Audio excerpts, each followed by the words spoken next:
మేడ్చల్ జిల్లా మేడ్చల్ నియోజకవర్గం కీసర మండలం ఇందిరా ప్రియదర్శిని వీకర్స్ కాలనీలో సభను Indira Priyadarshini weaker section colony founder అధ్యక్షులు మర్రి మోహన్ రెడ్డి, సభ్యులు సామియల్, సంజీవ, శ్రీరాములు, శ్రీనివాస్ ఏర్పాటు చేశారు.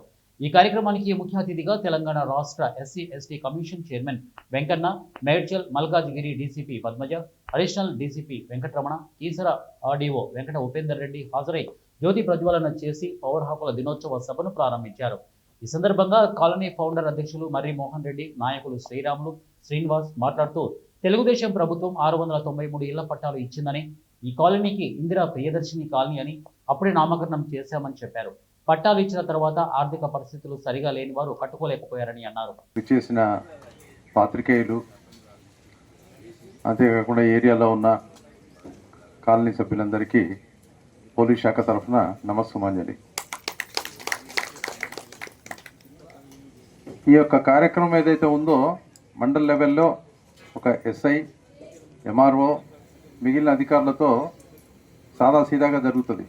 కానీ ఈ యొక్క చిన్న కార్యక్రమానికి మనకు గౌరవ ఎస్సీ ఎస్టీ కమిషన్ చైర్మన్, రాజ్యాంగ అధికారాలు కలిగిన మన యొక్క గౌరవ చైర్మన్ గారు ఈ యొక్క కార్యక్రమానికి రావడం, ఈ మారుమూల ప్రాంతంలో పేరుకే ఇది పెద్ద జిల్లా అంటాము, మొత్తం అర్బనైజేషన్ అంతా ఎక్కడో ఉంటుంది, ఇక్కడ చిన్న గ్రామ వాతావరణం లాగా ఉంది. ఈ యొక్క ఏరియాకు కూడా ఎవరు వచ్చిన సందర్భాలు కూడా కనపడలేదు. అయినా కూడా ఇట్లాంటి ప్లేస్కు, ఈ హ్యాబిటేషన్కి గొప్ప చైర్మన్ గారు ఇక్కడ దాకా రావడం అనేది చాలా గొప్ప విషయం. ఎందుకంటే ఒక అధికారం వచ్చిన తర్వాత, స్టేట్ అధికారం వచ్చిన తర్వాత స్టేట్లో అన్ని జిల్లాలని సందర్శించాల్సి వస్తుంది, అన్ని ప్రాంతాలకు పోవాల్సి వస్తుంటుంది. కానీ గుర్తించుకొని ప్రతి సమస్యకి రెస్పాండ్ అవుతూ ఈ యొక్క ఇంత చిన్న ప్రదేశానికి కూడా వచ్చి ఈ యొక్క సివిల్ రైట్స్ డేని నిర్వహించడం, ఫైనలైజ్ చేయాల్సి ఉంటుంది.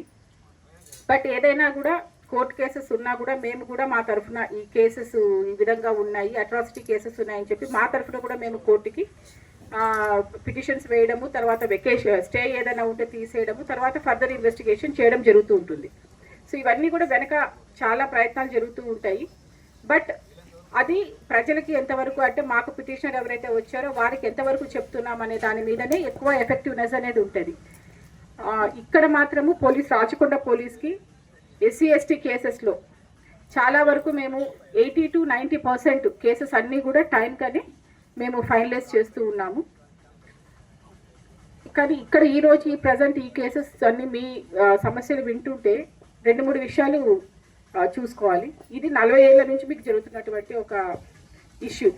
సో ఆ కాలం ఆ టైంలో మీకు అలాట్ చేయడం కానీ, లేదంటే దానికి మీరు ఉండడం, పొసెషన్ అనేది, అంటే ఆక్రమణలో ఉన్నారు లేరు అనే దాని మీదనే చాలా చర్చ జరుగుతూ ఉంది.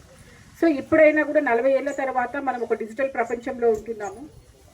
మీకు ఏదైనా మీ చేతికి ఏదైనా ఒక కాగితం వస్తే దాన్ని త్వరగా చదవండి. దాంట్లో అన్నీ కూడా ఏది కూడా అన్లిమిటెడ్ టైం ఉండదు, ఎవరికి ఏది ఇచ్చా కూడా అన్లిమిటెడ్ టైం ఉండదు. సమస్యల్ని పరిష్కరించే దిశగా ప్రయత్నం చేస్తున్నందుకు వారికి మనందరి తరఫున ధన్యవాదాలు తెలియజేస్తున్నాం సార్. ఇప్పుడు మా దగ్గర అంటే మాకు వచ్చే వరకు 2 ఇష్యూస్ సార్. యూజువల్గా అంటే ఇక్కడ ఎక్కువ చెప్పేది ఏంటంటే ల్యాండ్ ఇష్యూస్ ఒకటి. ల్యాండ్ ఇష్యూస్కు సంబంధించిన అన్నీ కూడా అది రెవెన్యూ డిపార్ట్మెంట్కి సంబంధించినవి సార్. సో మేము మొన్న తహసీల్దార్ గారు, నేను ఇద్దరం కూడా పర్సనల్గా విజిట్ చేయడం జరిగింది సార్ 83 సర్వే నెంబర్లో.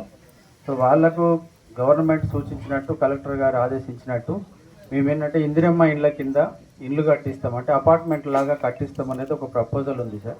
సో దానికోసమని నిన్న మేము ఆ కాలనీ వాళ్ళకి వెళ్ళి వాళ్ళకి చెప్పడం జరిగింది, మీరు కానీ ఒప్పుకున్నట్లయితే గవర్నమెంట్ అపార్ట్మెంట్ లాగా కట్టిస్తుంది, మీకు మనిషికి ఒక అపార్ట్మెంట్ అలాట్ చేస్తారు, మీకు నీళ్ళ ప్రొవిజన్ ఉంటుంది, రోడ్లు ఉంటాయి, మీకు ఏమి సంబంధించినవి కూడా అన్నీ కూడా ఇక్కడ ప్రొవైడ్ చేయడం జరుగుతుంది.